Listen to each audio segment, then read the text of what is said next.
Encore une fois, on la croyait sur le chemin de la guérison. Sur le plateau de Touche pas à mon poste. Le 9 février dernier sur C8, Loana, 43 ans, dans une élocution difficile, ne cachait pas ses graves embarras financiers mais affirmait s'être sortie de la consommation de cocaïne. Elle s'expliquait sur ses nombreuses descentes aux enfers dues à cette drogue, revenait sur des violences subies de la part de son ex-compagnon Fred Covin-Igny, qu'elle accusait aussi, avec sa propre mère, de lui avoir extorqué tout son argent et de l'avoir ruiné. Retrouvée inanimée, elle voulait croire en des jours meilleurs et les téléspectateurs aussi.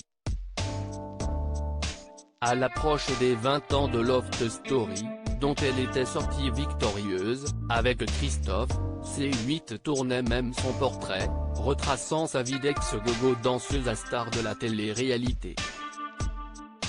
C'est précisément pendant le tournage de ce documentaire que tout a dégénéré. Loana Petrucciani, son nom, a été retrouvée inanimée par Guillaume Garnier, rédacteur en chef de Loana, une lofteuse up and down, au matin du 22 février.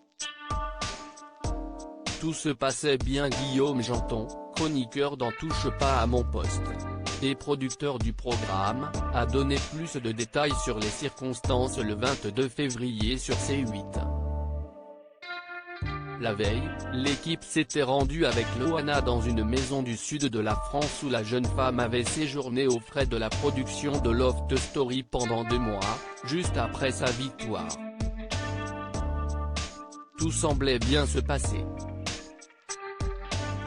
La blonde se prêtait, souriante, au jeu des confidences et des souvenirs.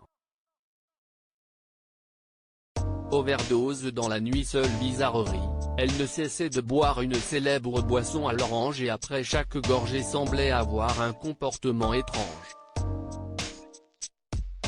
Y a-t-elle ajouté du GHB liquide, drogue du violeur, dans la bouteille? C'est sans doute dans la nuit qui a suivi qu'elle a fait une overdose. Selon des témoignages de voisins de l'hôtel, elle aurait hurlé « Sylvie, j'ai perdu mon flacon ». Sylvie Ortega, ex-compagne du fils de Sheila, accusée sur les réseaux sociaux de lui avoir fourni la drogue, note de la rédaction. Loana a été immédiatement transférée à l'hôpital d'Hyères dans un état critique. À l'heure où nous bouclons, l'inquiétude prime.